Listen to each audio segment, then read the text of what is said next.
Saint-Esprit. Amen.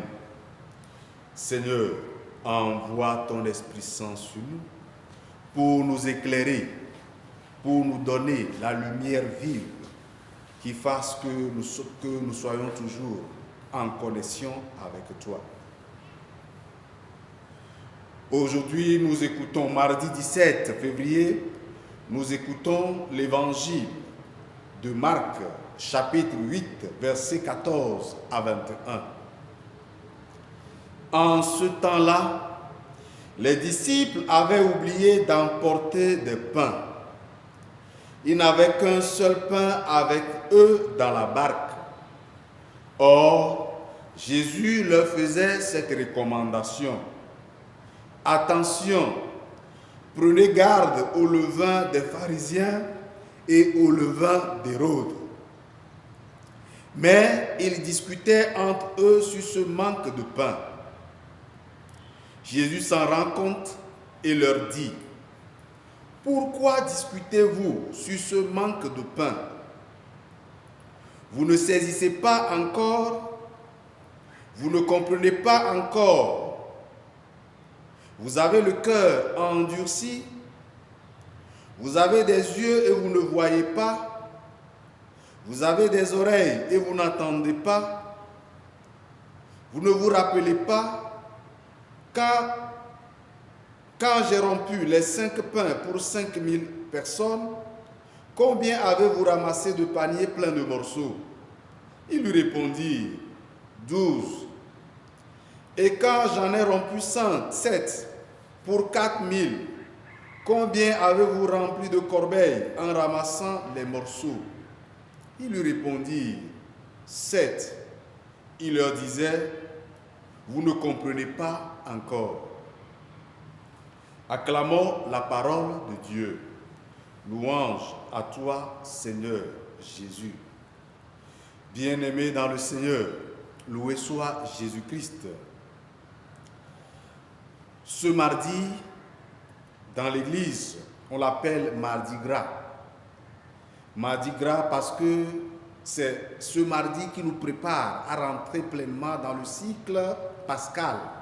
Et déjà demain, nous commençons le temps de Carême, qui est le premier temps dans le cycle pascal. Et nous disons merci pour la parole de Dieu qui nous a été révélée, pour que notre foi se consolide en lui et que notre foi demeure vive, surtout dans cette marche de 40 jours que nous ferons avec lui pour notre propre conversion, pour notre propre vie spirituelle. Dans l'évangile que nous venons d'écouter, il y a une question de pain.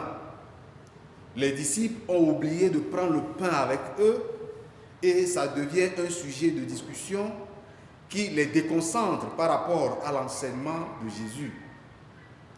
Le manque de pain. Aujourd'hui, nous les hommes également, nous faisons cette expérience. Nous courons chaque jour, c'est pour le pain. Nous travaillons chaque jour, c'est pour notre ventre. Mais Jésus est en train de nous dire, attention, le pain par excellence, c'est lui. Le pain qui ne change pas, c'est lui. Le pain qui est éternel, c'est lui. Pourquoi alors nous déconcentrer très souvent de lui, le pain par excellence? Demandons simplement cette grâce au Seigneur ce matin de nous aider à être des chrétiens convaincus que le vrai pain, c'est Jésus. Que le vrai pain rompu chaque jour dans l'Eucharistie, c'est ce pain qui est éternel et que nous devons chercher dans notre vie. Et la deuxième chose, le Christ nous interpelle également à faire attention au levain des pharisiens et au levain d'Hérode. Ce n'est autre chose que l'enseignement des pharisiens et le pouvoir exercé par Hérode.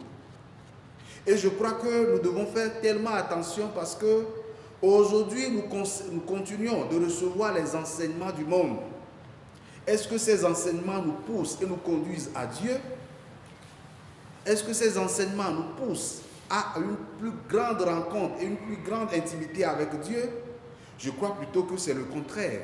Des enseignements qui nous poussent davantage sur la voie de Satan, les enseignements qui nous poussent davantage à nous dérouter de la voie de Dieu. Alors demandons cette grâce au Seigneur de nous aider à identifier les enseignements qui peuvent nous nourrir intérieurement pour que nous puissions grandir. Attention également au pouvoir d'Hérode. Aujourd'hui, le monde est en train de rechercher tellement de pouvoir. Le pouvoir qui écrase, le pouvoir qui tue, le pouvoir qui détourne. Demandons simplement cette grâce au Seigneur de nous aider à aller au-delà de ces enseignements, de ces pouvoirs, mais plutôt à nous accrocher davantage à Dieu qui donne l'enseignement vrai et par excellence, et à nous accrocher à son pouvoir qui nous nourrit et plutôt nous donne la vie. Qui nous accorde cette grâce. Amen.